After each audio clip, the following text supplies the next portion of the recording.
할렐루야. 주의 축복 여러분과 함께 할 줄로 믿습니다.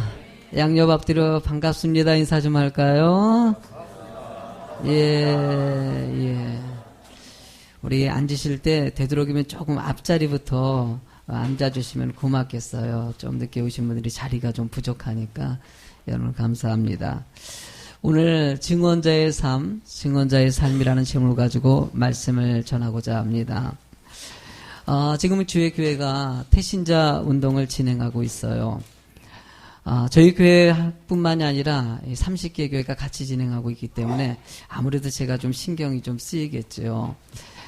저도 이번 기회에 꼭 전도 좀 하려고요. 애를 쓰고 있는데 이 목사의 특징이 있어요. 주변에 믿는 사람들이 별로 없어요. 안 믿는 사람들이 별로 없어요. 그러니까 주변에 다 믿는 분들이에요. 만나는 분들이 다 목사님이고 성도님들이고 하다 보니까 그러다 보니까 저는요, 관계를 갖기 위해서, 불신자랑 관계 갖기 위해서 조금 애를 쓰는 부분이 있어요. 지금도 이런 생각들을 많이 하고 있어요. 어떻게 하면은 믿지 않는 분들을 좀 만날 수 있을까? 뭐 이런 거 있지 않습니까? 그래서 옛날에 같은 경우는 헬스클럽에도 한번 간 적이 있어요. 근데 너무 바빠가지고 운동을 못해가지고 이 관계를 좀 못 가진 적이 있었고, 조기 축구에 한번 들어가 볼까? 거기 남자분들하고 좀 사귀어가지고 전도 좀 해볼까? 뭐 이런 생각도 하고, 뭐 이런저런 생각을 좀 하고 있어요. 지금 고민하고 있어요. 어떻게 여기 뭐 배드민턴 뭐 동호회가 있어서 그걸 한번 해볼까? 운동도 할 겸 전도도 할 겸. 어쨌든 간에 최근에는요, 만나는 분들마다 교회가 이런 일들을 진행하고 있기 때문에 조금 더 영원 사랑의 마음, 또 구원에 대해서 좀 더 깊이 있게 생각합니다. 지난번에 병원에 가서 유지만 형제님도 어쨌든 뭐 다음 주 내일 수술이 들어가거든요. 금요일 날이죠. 제가 전화 통화했는데 이제 마음이 많이 열렸어요. 마음이 열려가지고 얼마나 감사한지. 또 그러다가 또 이번에 알게 된 김지옥 씨라는 분이 계셔요. 이분도 만나서 얘기를 좀 나누는데, 이분의 특징은요, 처음으로 교회를 한 번도 안 가신 분이더라고요. 그러니까 대부분 초등학교 때 그래도 뭐 초코파이라도 먹으려고 한 번씩 가기라도 할 텐데, 이분은 아예 초등학교 때도 한 번도 안 가셨더라고요. 그러니까 이분이 그렇다고 교회를 나쁘게 보고 그런 건 아니더라고요. 제가 이렇게 얘기를 쭉 나눠보니까, 교회에 대해서 좋다, 필요하다 이렇게 생각해요. 그런데 나는 안 간다. 뭐 이런 식이죠. 그래서 제가 이분 같은 경우는 다시 만날 기회도 없어가지고 제가 좀 더 깊이 있게 제가 구원에 대해서 내가 예수님 만난 얘기도 하고 뭐 이런저런 얘기를 좀 나눴어요. 근데 그분이 목사님 다 좋은데요. 내가 좋아하는 게 있어서 그게 또 안 된다는 거예요. 그래서 뭐냐 했더니 자기 산을 좋아한대요. 그래서 산악회 활동을 하고 있어가지고 늘 주일날 간대요. 그래서 주일날 안 가면 내가 갈 텐데 이게 사실 거짓말인 것 같아. 그래서 그냥 둘러대시는 것 같아 느낌에는요. 보니까 누가 전도해도 간 적이 없었던 분이시기 때문에. 그래서 이런저런 얘기 나누면서 다른 분들 같은 경우는 제가 예수 믿으라는 직접적인 얘기들을 별로 그렇게 하진 않아요. 조금 관계를 갖는 쪽에서 그치지요. 근데 이분하고는 만날 기회가 없다 보니까 내가 이분에게는 아주 직접적인 얘기를 꼭 했어요. 예수님 꼭 만나시고 구원받아야 된다고. 한번 주어진 인생 가운데 주님 만나는 것은 정말 중요하다고. 내 인생이 바뀐 것도 주님 만나서 바뀌었는데 그렇게 인생 살다가 마지막 순간이 왔을 때 분명한 끝이 있다고. 천국과 지옥이 있는 것이고 심판이 있다고 제가 단곡하게 얘기를 드렸어요. 여러분들 끝은 있을까요? 없을까요? 있어요. 우리는 그 끝이 됐을 때 심판을 받느냐 축복을 받느냐 이 길이지요. 제가 목회를 하면서 이 중심 놓치면 다 놓친 거예요. 여러분들이 아무리 이 성전에 가득 차 이게 중요한 것이 아니라 모든 분들이 예수 믿고 천국 가는 것이 가장 중요한 것이지요. 다양한 방해가 있고 다양한 어려움이 있더라도 그래도 믿음 지키고 나는 모든 분들이 다 갈 줄로 믿습니다. 예수님이 오셔가지고 하시는 일들이 다 그런 일이에요. 증언자의 삶을 살았다는 거 주의 복음을 증거한 것이에요. 나를 믿는 자마다 구원받는다. 이 얘기를 한 것이 이 내용의 전부인 것이에요. 근데도 많은 사람들이 이 말을 듣지 않고 깨닫지 못하는 거 보고 답답해 하시는 것이죠.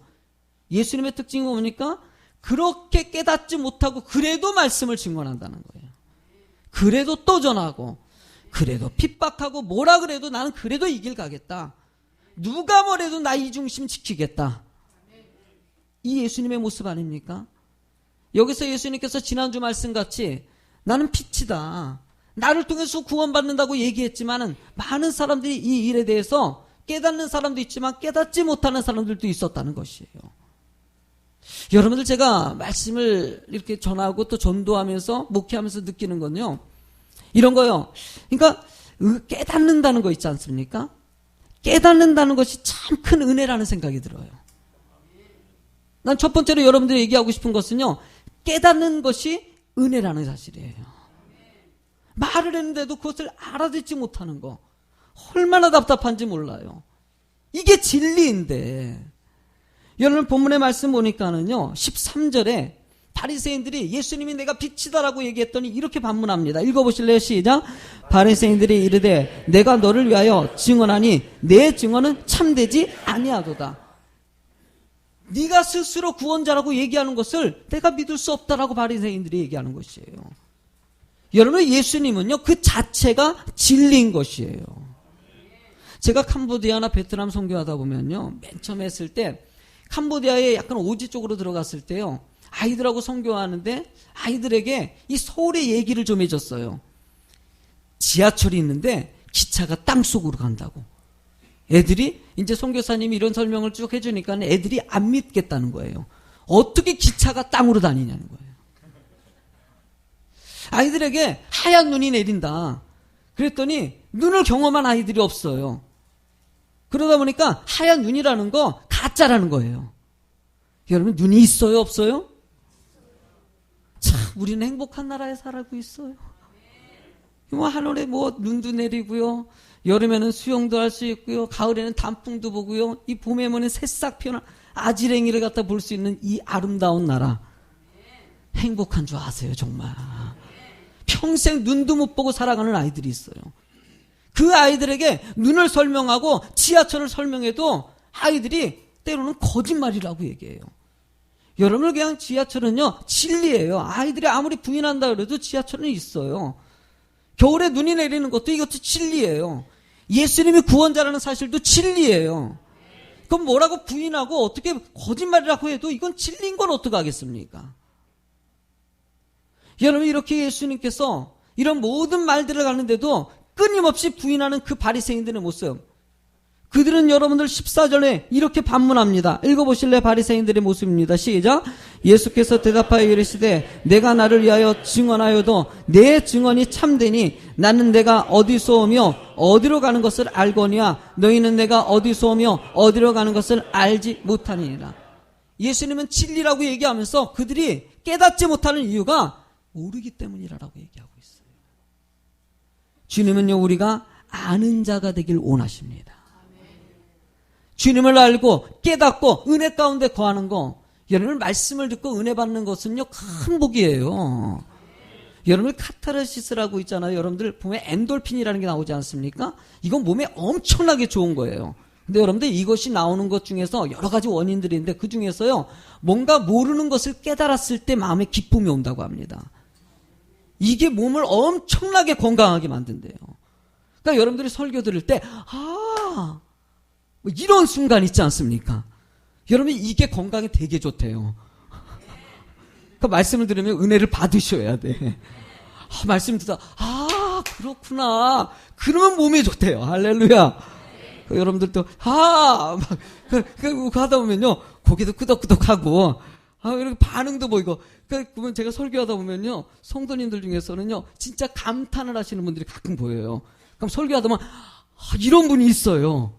근데 나 성도님도 좀 그랬으면 좋겠어. 좀 반응을 이렇게 좀 보여가지고, 이 설교인데 은혜를 받는 건지, 뭘 이 말을 알아듣기는 하는 건지, 은혜 받을지어다. 은혜를 받고 깨닫는 것은요, 큰 복이기 때문이에요.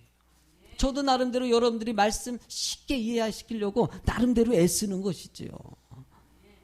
여러분, 또 다른 이유가 있다면 본문에 15절 말씀에 깨닫지 못하는 이유가, 읽어보실래요? 시작. 너희는 육체를 따라 판단하나 나는 아무도 판단하지 아니하노라. 쉽게 하면 바리새인들이 이해하지 못하는 것은 육체를 보고 판단했다는 거예요. 육적인 겉으로 드러난 것 가지고 판단했다는 거예요. 당시에 여러분들 많은 파들이 있었어요. 그 중에서 대표적인 파가 바리새인파, 그 다음에 이 사두개파라고 여러분들 들어봤죠? 사두개인들이라고 들어보고, 그리고 열심당원들이 있었거든요. 근데 이 세 당파들이요, 가장 추구했던 똑같은 것이 있었어요. 메시아를 기다렸다는 거예요. 근데 메시아를 기다리는데요, 세 당파가 기다리는 예수님의 모습이 다릅니다. 사두개인들은요, 정치적인 예수님을 원했어요. 그리고 바리새인들은요, 율법적인 예수님을 원했고, 열심당원들은요, 혁명가들이거든요. 혁명을 일으키는 예수를 원했던 것이에요. 쉽게 하면 예수님을 기다리는데 자기 입맛에 맞는 예수님을 기다린 것이죠. 여러분, 지금도 이런 모습이 있어요, 없어요? 여러분들, 우리 입맛에 맞게 자기만의 예수님을 만들어 놓고 믿는 사람들이 얼마나 많은지 몰라요. 내가 생각하는 교회는 이렇다는 것이에요. 내가 생각하는 하나님은 이런 분이라는 것이에요. 나는 이래도 좋고 저래도 좋고 자기 합리화를 시키면서 자기만의 예수 틀에서 살아가는 사람들. 여러분, 성경은요, 오직 성경에서 얘기하는 예수님만의 진리라고 얘기하는 것이에요. 지금요, 감리교가 참 가슴 아픈 건요. 지금 감리교가 지금 말이 많아요. 이유는 뭐냐면은 5년 전에 이 목회지 감리교의 회장 목사님을 선출하는 과정 가운데, 그런 과정 가운데 이제 불법을 했다고 해가지고 서로 이렇게 이 당에서, 이 교단에서 이렇게 문제가 터졌어요. 근데 이게 5년 동안 이게 해결되지 못하다가 이제 결국은요, 일반 법정에 이것이 세워졌어요. 얼마나 창피한 일이에요. 아유, 이런 일이 없어야 돼요. 솔직히 말해서요. 근데 이런 시점에 목사님들이 얘기하는 것들이 있어요. 뭐라면요, 내가 서야지 이 교단이 바로 선다는 거예요. 이 목사님도 내가 서야지 이렇게 바로 된다는 거예요. 내가 해야지 된다고. 다 똑같아요, 말들은요. 내가 해야 된다는 것이에요.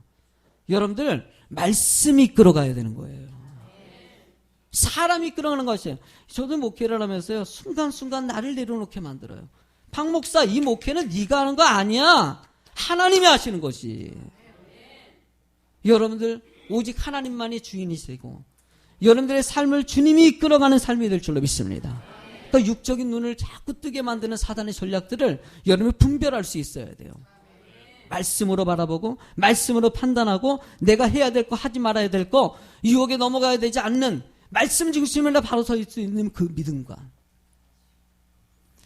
여러분이 이 믿음 안에 서 있는 사람들, 두 번째로 얘기하고 싶은 것은요, 말씀을 깨닫기 위해서 우리가 무엇이 필요한지를 알아야 되는 것이.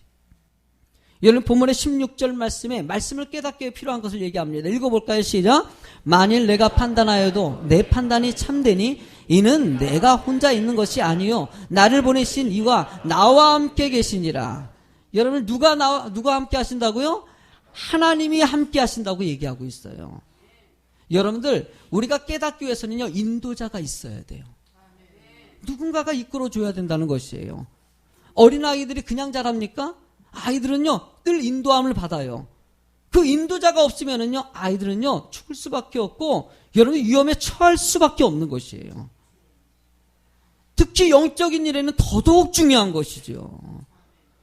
여러분들, 말씀을 인도받고 그 말씀 가운데 하나님이 함께 하신다는 사실, 주님이 나를 인도하시는 사실을 믿기를 원하는 것이죠.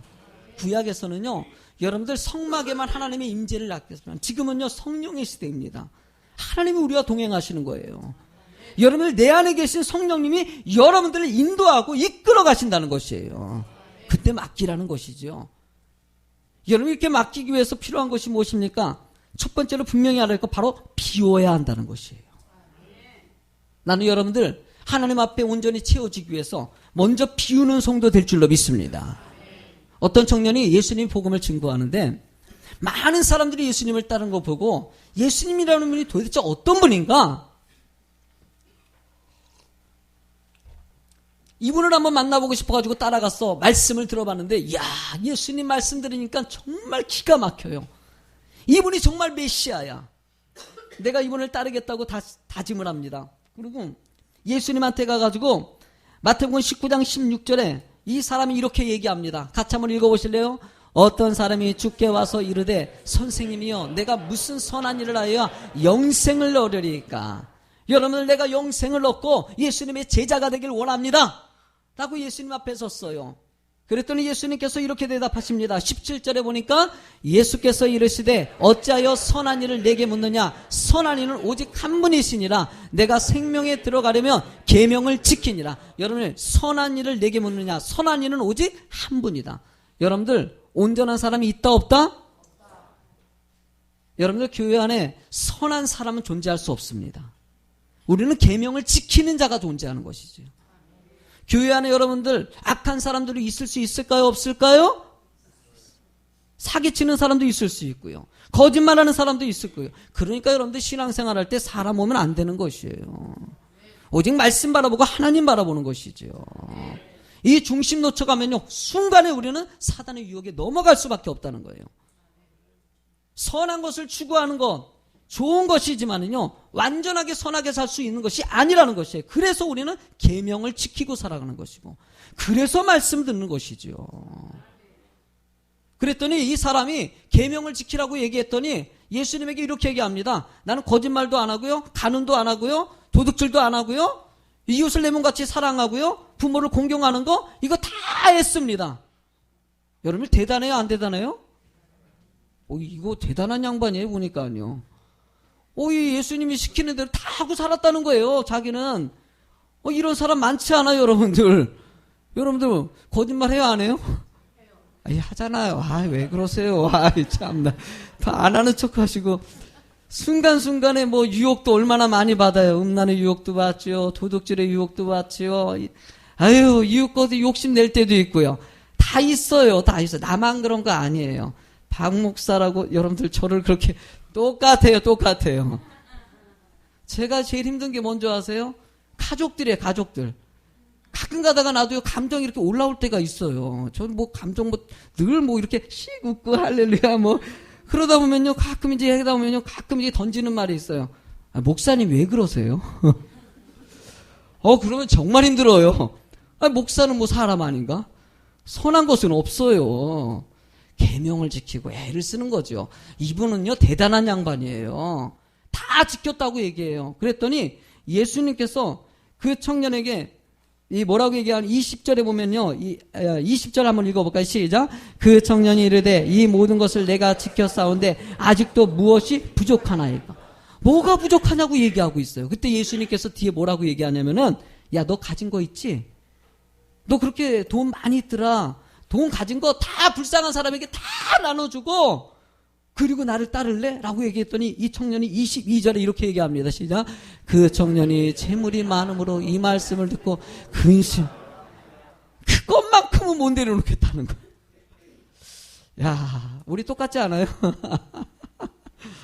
여러분들, 나는 이 말씀이 참 은혜가 많이 됩니다.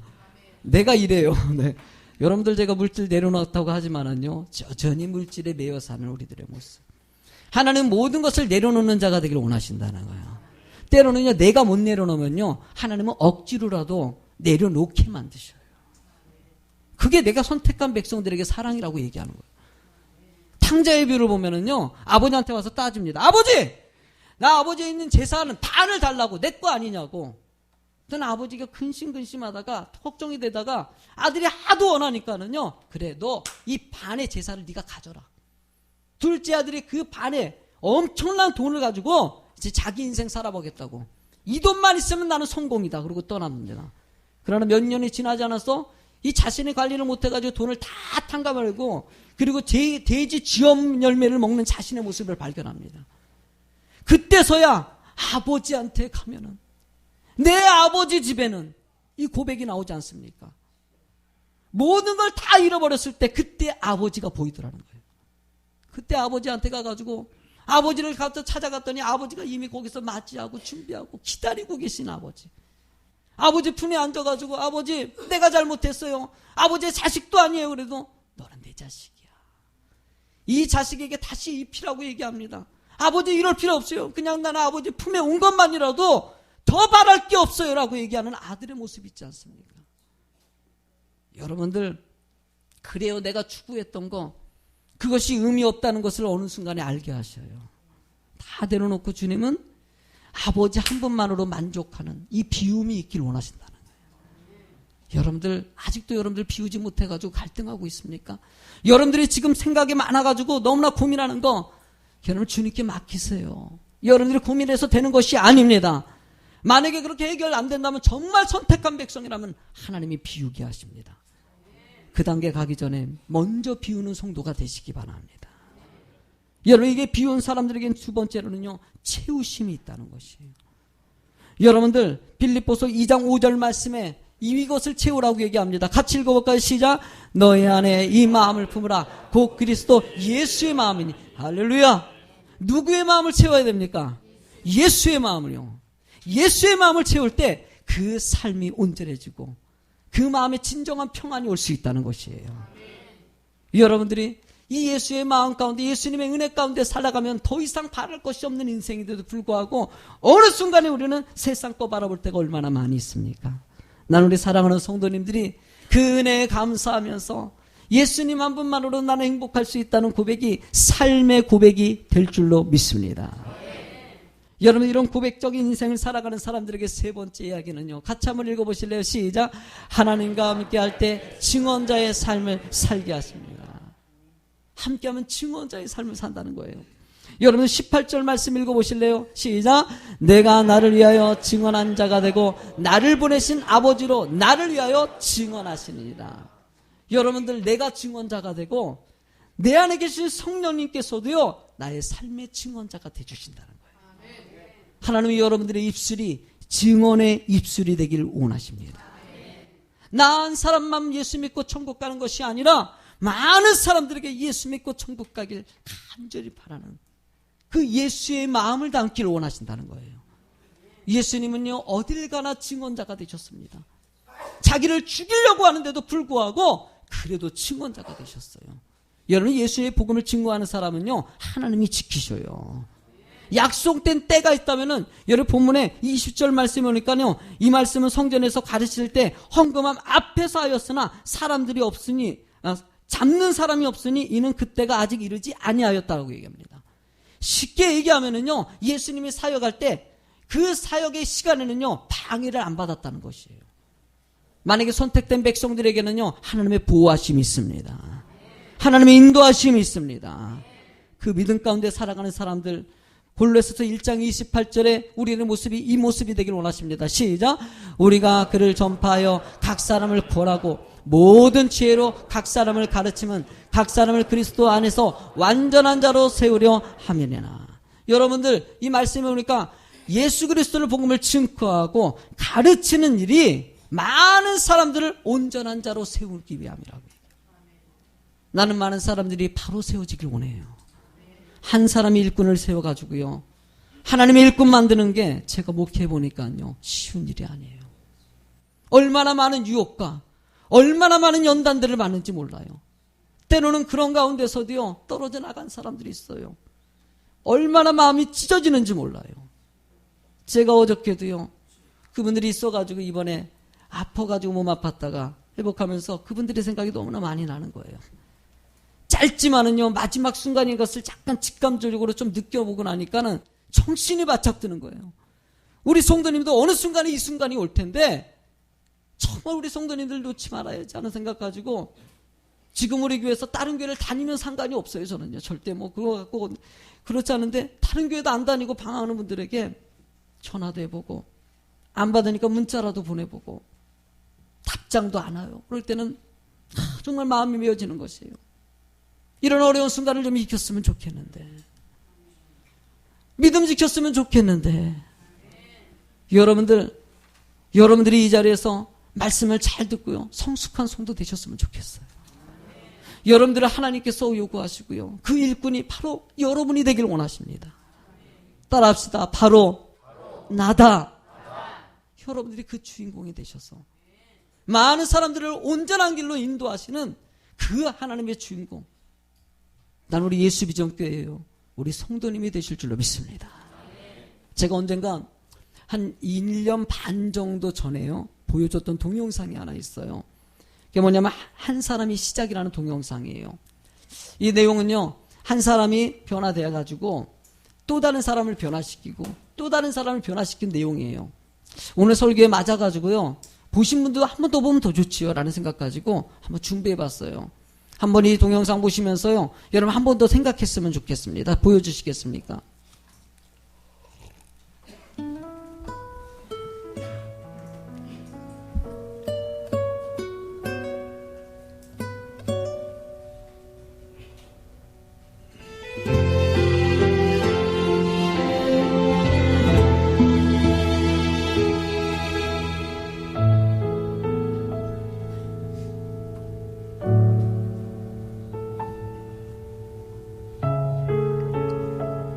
오래전이죠. 보스턴의 어느 한 교회에 주일학교 교사가 한 명 있었어요. 이 교사가 아이들을 잘 가르치면서 전도하는 가정 가운데 구두방에서 일하는 아이를 가르치기 시작했어요. 결국 그 아이가 예수님을 영접합니다. 하나님 믿게 돼가지고 믿음 안에서 교사까지, 어린아이인데도 불구하고 교사 단계까지 넘어갑니다.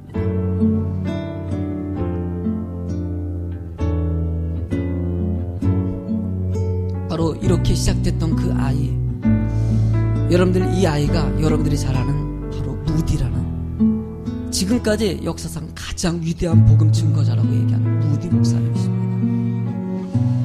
무디 목사님의 말씀을 증거하시는 가운데 두 번째로 메이어라는 사람이 무디 목사님의 또 말씀을 듣고 나서 집회 가운데 변화가 됩니다.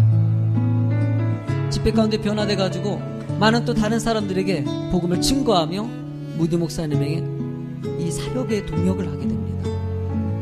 전도하는 가정 가운데서 또 그 다음 사람, 바로 미국에 서 있는 체프만이라는 사람에게 주의 복음이 증거되게 되고, 체프만이 또 변화돼가지고 하나님의 영적인 리더자가 됩니다. 체프만은 또 많은 사람들에게 복음을 증거하고요, 하나님의 일들을 계속적으로 증거하다가 당시에 메이저리그에서 야구 선수인 그 사람에게 복음을 증거하게 됩니다. 세상에 욕심을 추구했다 살았던 그 메이저리그의 선수가 예수님을 만나고 변화가 됩니다. 그리고 자신의 하는 일까지 내려놓고 하나님의 사역자의 길로 가는, 여러분들이 여러 번 들었던 인물이기도 한데요, 바로 빌리 선데이라는 시대의, 지금 현 시대의 가장 위대한 복음 증거자라고 얘기하는 빌리 선데이 목사님이십니다. 빌리 선데이 목사님이 가는 곳에는요, 놀라운 기적 같은 일들이 너무나도 많이 벌어집니다. 어떤 집회에 빌리 선데이 목사님을 보고 3주 동안 집회를 열었었는데 참 묘하게도 3주 동안 한 명도 변화되지 않는 것이에요. 근데 12살짜리 한 명이 예수님을 영접하고 그 자리에서 변화됩니다. 때로는 많은 사람들이 실망하고, 아니 이 집회 가운데 어떻게 한 명이 변화될까? 그러면 이 한 사람이 누군지 아십니까? 바로 빌리 그레함 목사님이십니다. 빌리 그레함 목사님, 우리나라에도 1970년대에 오셔가지고 여의도에서 복음 집회하면서 우리 한국의 복음의 씨앗을 뿌리는 불씨를 지피신 분이시고, 전 세계적으로 빌리 그레함 목사님의 영향력은 어마어마합니다. 여러분, 이 모든 일들이 진행된 것이 어떻게 시작됩니까? 바로 한 사람입니다. 나는 그래서 우리 성도님들도요, 그래 하다 보면은 많은 숫자가 오는 것이 중요한 것이 아니라 바로 한 사람이 중요하다. 그 한 사람이 변화되면은요, 이 땅은 변화될 수 있어요. 가정이 변화될 수 있어요. 이 나라와 민족이 변화될 수가 있어요. 하나님 이 땅에 그 주인공 한 사람을 지금도 찾고 계신 거예요. 나는 이 일에 끊임없이 가르칠 뿐이에요. 그래, 그래도 가르치자. 무슨 일이 있더라도 주님이 가신 길 내가 또 걸어간다. 그 길 내가 또 걸어가고 또 증언한다. 어떤 핍박이 오고 어떤 외면이 오고 어떤 상처가 있더라도 그래도 또 가르친다. 나는 우리 예수 비전교회가 이런 교회 되길 간절히 소망합니다. 변화의 장소, 많은 아직도 갈등하고 방황하고 있는 사람들, 참된 진리를 쫓아가지 못하는 어리석은 사람들에게 참된 길을 안내할 수 있는 교회가 되는 것. 여러분들 대신자 운동하면 이례적이라고 생각할 것 같아요. 여러분들 한번 예비작정서 한번 꺼내보세요. 그냥 한번 꺼내보세요. 이렇게. 여러분들 이건 제출하는 게 아닙니다. 나는요, 예수 믿는 사람이라면요, 믿지 않는 사람들을 향해서 마음 아픈 것은 좀 필요하다는 생각이 들어요. 나만 천국 가는 것이 아니라 이분들은요, 믿지 않았을 때 지옥 갈 수 있는 것이에요. 나의 피난처 예수 의지해요. 사실 이 찬양 듣고 너무나